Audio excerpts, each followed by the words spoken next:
PGT 2021 का जो grammar portion है इस वीडियो के अंदर हम कवर करेंगे। तो सबसे पहले हमारे पास है 46 question. Choose the correct option to fill in the blank. हमें करेक्ट ऑप्शन को चूज करना है इन जो हमारे पास ऑप्शंस गिवन है। फर्स्ट ऑप्शन क्या है, एज वेल एज। सेकंड हमारे पास है as well. Third is but only. और जो फोर्थ है हमारे पास है वो है एंड। और क्वेश्चन हमारे पास क्या है, this pen is both good dash cheap. अब यहाँ पे हम क्या कर रहे हैं, दो क्वालिटीज़ के बारे में बात कर रहे हैं, मतलब दो क्वालिटीज़ हमारे पास दे रखी है पेन के बारे में। तो इस केस में जब भी हमारे पास किसी चीज़ की दो क्वालिटीज़ के बारे में बताया जाता है वहाँ पे हम एंड का यूज़ करते हैं। दूसरी चीज़, एक क्वालिटी के साथ यहाँ पे दूसरी क्वालिटी भी क्या हो रही है, उसकी एडिशन हो रही है यहाँ पे, तो इसलिए यहाँ पे हम क्या यूज़ करेंगे, and. This pen is both good and cheap. Fourth option is correct for the 46th question. Next हमारे पास है 47th question. Select the appropriate preposition to fill in the blank. His hut is dash hotel Taj. अब यहाँ पे his hut is dash hotel Taj. अब यहाँ पे अगर हम चार ऑप्शन देखें, फर्स्ट क्या है above, सेकंड है out, third is besides and fourth हमारे पास लास्ट क्या है beside. अब इसके अंदर मतलब यहाँ पे उसका हट बिल्कुल पास है, अबव तो हो नहीं सकता। हम इसके अंदर अगर एलिमिनेशन भी लगाएं, अबव यहाँ पे कैंसिल है, आउट भी नहीं होगा, बिसाइड्स और बिसाइड बचता है। अब जो यहाँ पे बिसाइड है ये क्या है, इस मतलब जो ब्लैंक हमारे पास गिवन है उसके लिए ज़्यादा अप्रोप्रिएट ऑप्शन बन रहा है, क्योंकि बिसाइड का मतलब क्या होता है, बिल्कुल next to hotel Taj, beside hotel Taj. मतलब दूसरी बात, यहाँ पे बिल्कुल साइड में अगर कोई चीज़ है तो उसको हम बिसाइड से डिनोट करते हैं। तो इसका आंसर बनेगा फोर्थ ऑप्शन जो कि है बिसाइड। नेक्स्ट 48th क्वेश्चन है, choose the correct meaning of the underlined words. The law and order situation will only become worse in the state due to the riots if the government does not do something right now to nip it in the bud.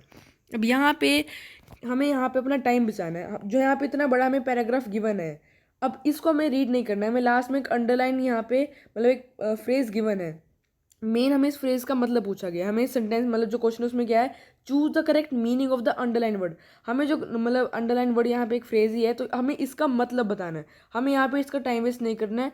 First of all अगर हम थोड़ा ऐसा भी होता है कई बार कि आपका जो फ्रेज मतलब जो आपका पैराग्राफ गिवन होता है उससे रिलेटेड होता है आपका वर्ड, तो आप आसानी से कर पाते हो। लेकिन कई बार क्या होता है कि ऐसे क्वेश्चन आ जाते हैं जिसके अंदर थोड़ा हमें सोचना पड़ता है, मतलब हमारा लिंक नहीं करता जो उसके ऊपर पैराग्राफ गिवन है।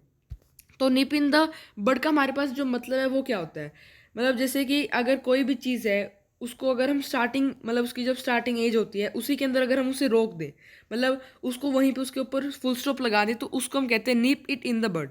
अब अगर हम ऑप्शंस को रीड करें, फर्स्ट ऑप्शन हमारे पास है to plan in detail to stop a threat, ये नहीं होगा, थ्रेट के बारे में यहाँ पे बात नहीं हो रही। To destroy the problem in the initial stage only, अब ये थोड़ा हमें अप्रोप्रिएट लग रहा है। थर्ड क्या है, टू अरेस्ट द कल्प्रिट्स, ये भी नहीं होगा, दो तो हमने एलिमिनेट कर दी। लास्ट क्या है, to stop something harmful in the initial stage. अब कुछ बच्चे कहेंगे सेकंड ऑप्शन करेक्ट है, कुछ कहेंगे फोर्थ ऑप्शन। अब यहाँ पे जो डिस्ट्रॉय है उसका मतलब हो गया कि बिल्कुल ही मतलब ख़त्म कर देना, जड़ से ख़त्म कर देना। लेकिन अब जैसे अगर कोई फूल है, अगर हम उसको उसकी इनिशियल स्टेज में जैसे वो खिलने वाला होता है, अगर उसको वहाँ पे हम रोक लगा दे तो उसको हम कहेंगे कि निप इट इन द बड।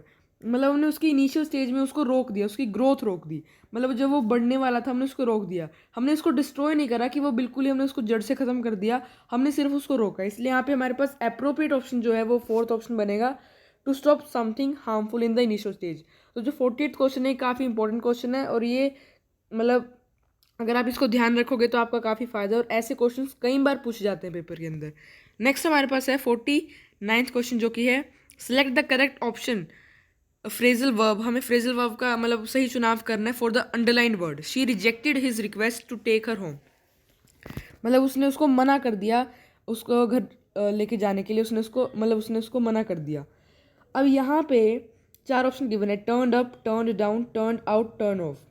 अब यहाँ पे जो हमारे पास सेकंड ऑप्शन है टर्न डाउन, टर्न डाउन का क्या मतलब होता है, टर्न डाउन का मतलब होता है कि किसी चीज़ के लिए रिफ्यूज़ कर देना या फिर किसी चीज़ को रिजेक्ट कर देना।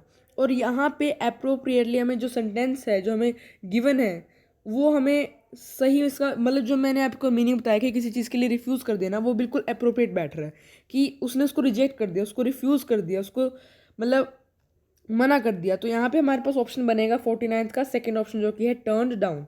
नेक्स्ट हमारे पास है 50th question, select the appropriate modal to fill in the blank.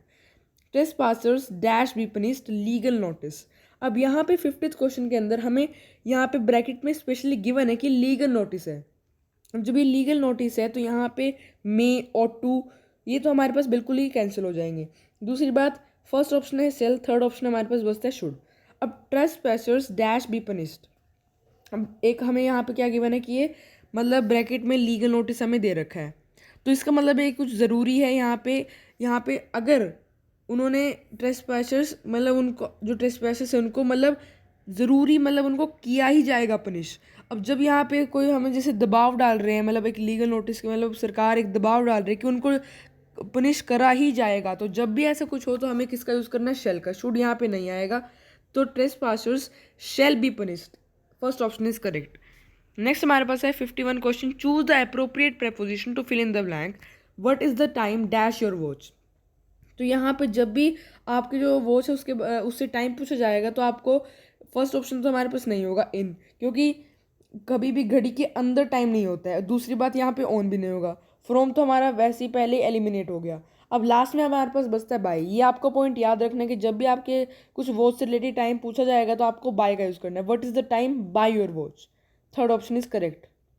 Next क्या है 52 question, choose the correct option phrasal verb. यहाँ पे भी हमें फ्रेजल वर्ब ही ढूंढना है, जैसे 51 क्वेश्चन में देखा, 49 क्वेश्चन में देखा था। और for the blank left in the sentence, cholera has dash in this village. सबसे पहले हमें ये पता होना ज़रूरी है कि कोलेरा है क्या। कोलेरा क्या एक टाइप की डिजीज़ है, एक बीमारी है जो कि कई जगह फैल जाती है। इतना हमारे लिए काफ़ी, हमें सिर्फ ये देखना है कि वहाँ पे आएगा क्या मेन, जो ब्लैंक हमें गिवन है। अब यहाँ पे कोई भी चीज़ जब एकदम से उत्पन्न हो रही है, मतलब सडनली कोई चीज़ स्टार्ट हो गई है, जब भी कुछ ऐसा हो कि आप मतलब एकदम से कोई चीज़ एकदम से उत्पन्न हुई, मतलब एकदम से स्टार्ट हो गई और वो फैलने लग गई, इसको इसको अगर हम एक इंग्लिश वर्ड, इसको एक इंग्लिश शब्द दे अगर हम, तो इसको हम देते हैं ब्रोकन डाउन। मतलब कोई भी चीज़ अगर एकदम से स्टार्ट हुई है फैलनी, कोई चीज़ उत्पन्न हो गई कहीं से और वो हमें पता नहीं चलो वो फैलने लग गई, तो उस केस में हम उसको बोलेंगे broken down. Cholera has broken down in the means, मतलब जो बीमारी है एकदम से स्टार्ट हो गई, एकदम से आप कह सकते हो हिंदी में उत्पन्न हो गई और पूरे गांव में फैलने लगी। तो आंसर बन जाएगा हमारे पास सेकंड, 52 का आंसर होगा सेकंड, ब्रोकन आउट। नेक्स्ट है 53 question, choose the part of the sentence which is incorrect. The party president made, हमें वो पार्ट ढूंढना है जो कि गलत है। The party president made Rakesh a P M P candidate for the coming elections. इस केस में अगर हम देखें, यहाँ पे कभी भी एमपी के आगे अ नहीं आएगा। क्या नहीं आएगा? अ नहीं आएगा। तो यहाँ पे हमें स्टार्टिंग में ही मिल गया कि यहाँ पे हमारे पास जो सी ऑप्शन है, यहाँ पे हमारे पास सी ऑप्शन जो है वो करेक्ट है। अब कई बार क्या होता है, जैसे इस केस में तो हमारे पास थर्ड के आगे ही सी लिख रखा है, कई बार क्या होगा यहाँ पे थर्ड के आगे हमारे पास बी ऑप्शन दे देंगे, और जो सेकंड है ऐसे करके हमारे पास गिवन है इसके आगे हमारे पास सी ऑप्शन दे देंगे। तो आपको ध्यान से ढूंढना है कि वो किस ऑप्शन में, जो आपके पास लास्ट में 4 ऑप्शंस गिवन है उनमें से किस के अंदर वो जो ऑप्शंस आपको ए बी सी गिवन है वो किस में बैठ रहे हैं। तो इससे भी कई बार गलती हो जाती है, लेकिन इस केस में हमारे पास थर्ड ऑप्शन रहेगा, अ एम पी नहीं आएगा, यहाँ पे सिर्फ एम पी आएगा। The party president made Rakesh MP candidate for the upcoming elections, और यहाँ पे नहीं आएगा। 54th क्वेश्चन है, choose the part of the sentence which is incorrect, जो कि गलत है। He did not keep his words to pick him up from WTP। अब इसके अंदर आपको एक रूल है जो आपको याद रखना है कि सिंगुलर वर्ब, जो सिंगुलर सब्जेक्ट है, सिंगुलर सब्जेक्ट सिंगुलर वर्ब को लेती है। मतलब सिंगुलर सब्जेक्ट के अगर आप यूज़ कर रहे हो तो सिंगुलर वर्ब भी आपके पास रहनी चाहिए। दूसरी चीज़, अगर आपके पास प्लूरल है तो आपके पास क्या रहनी चाहिए, प्लूरल वर्ब भी आपके पास रहेगी। क्या रहेगी? प्लूरल वर्ब भी आपके पास रहेगी। तो यहाँ पे जो सेकंड है, he did not keep his words, words नहीं आएगा यहाँ पे। अब जैसे कि आप देख सकते हैं कि हमारी जो वर्ब, जो हमारा सब्जेक्ट है वो क्या है, सिंगुलर है, तो इसलिए यहाँ पे जो हमारी वर्ब है वो भी क्या हो जाएगी, सिंगुलर। तो यहाँ पे वर्ड आना चाहिए था, क्या आना चाहिए था, वर्ड। तो हमारा ऑप्शन बन जाएगा बी, ऑप्शन बन जाएगा बी। अब जो मैंने आपको 53 क्वेश्चन में बात बोली कि कई बार ये बी आपको सेकंड के आगे नहीं लिखा हो, मिल गई, यहाँ पे भी ऐसी है। अब कुछ बच्चे सेकंड के आगे टिक कर देंगे, लेकिन यहाँ पे ध्यान रखने वाली बात ये है कि फर्स्ट के आगे भी लिखा हुआ है। तो यहाँ पे ऑप्शन बन जाएगा फर्स्ट ऑप्शन जो कि है B, keep his word to pick him up from WTP। Next हमारे पास है 55th question, choose the correct tense form to fill. हमें करेक्ट टेंस की जो फॉर्म है उसको फिल करना है इस सेंटेंस के अंदर। I had consulted my lawyer, I had consulted my lawyer before I dash the compliment. जब भी आपके पास स्टार्टिंग में क्या होगा, मतलब आपके पास पास्ट परफेक्ट होगा, पास्ट परफेक्ट टेंस का यूज़ होगा, उसके बाद सेंटेंस में आपके पास सिंपल पास्ट का यूज़ होगा। किसका? सिंपल पास्ट का यूज़ होगा। तो यहाँ पे I had consulted my lawyer before I lodged, यहाँ पे ईडी आ गया सिंपल, तो ये हमारे पास क्या है, सिंपल पास्ट है। तो यहाँ पे हमारे पास आंसर बन जाएगा, ओके प्रेजेंट आ रहा है, ये हमारे पास डिड तो हमारे पास कैंसिल हो जाएगा, सिर्फ लॉज्ड आएगा simple past. I had consulted my lawyer, had आ गया पास्ट परफेक्ट है यहाँ पे। I had consulted my lawyer before I lodged the complaint. 56 है, choose the appropriate modal to fill in the blank. He dash listen to the stories of his grandma before his left. First option is good, second है shall, third is would and fourth is might.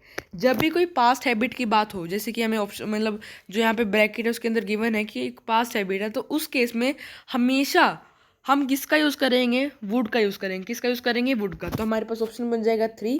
Third option, he would listen to the stories, मतलब यहाँ पे क्या है कि यहाँ पे repeated past action को दिखाया जा रहा है कि वो मतलब सोने से पहले अपनी ग्रैंड माँ की स्टोरी सुनता था, तो रिपीटेड पास्ट एक्शन है, तो यहाँ पे बन जाएगा would. He would listen to the stories of his grandma before he slept. Next question है हमारे पास 57th question. Choose the correct meaning of the underline word. The hostess broke the ice by introducing the strangers to each other. अब सबसे पहले हमारे पास main point क्या आता है, ब्रोक द आइस का मतलब।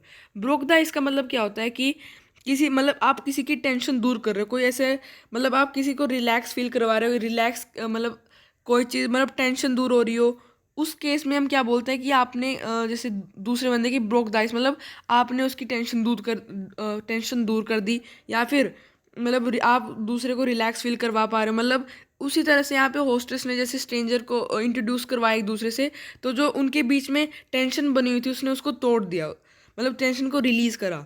तो यहाँ पे अगर हम ऑप्शन चेक करें, to make people relax with each other, हमें सही लग रहा है। ये नहीं है कि अगर आपको जो आपने पढ़ रखा है वो आपको फर्स्ट ऑप्शन में मिल गया। अब जैसे वो पहला क्वेश्चन था डिस्ट्रॉइंग वाला, वहाँ पे मैं लगा कि ये मिल सकता है, लेकिन हमने और नीचे सारे ऑप्शंस पढ़े, और अगर हमने सारे ऑप्शन पढ़े इसी वजह से हम जो सही ऑप्शन है उसको ढूंढ पाए। इस केस में भी हमें सारे ऑप्शन पढ़ने। Second is to make people perplexed with each other, ये नहीं होगा। To serve welcome drink to the guest, ये भी नहीं है। To start a game of puzzle, ये भी नहीं होगा। तो हमारे पास बना कौन सा, फर्स्ट ऑप्शन, जो कि है to make people relax with each other. 57th का आंसर हो गया फर्स्ट।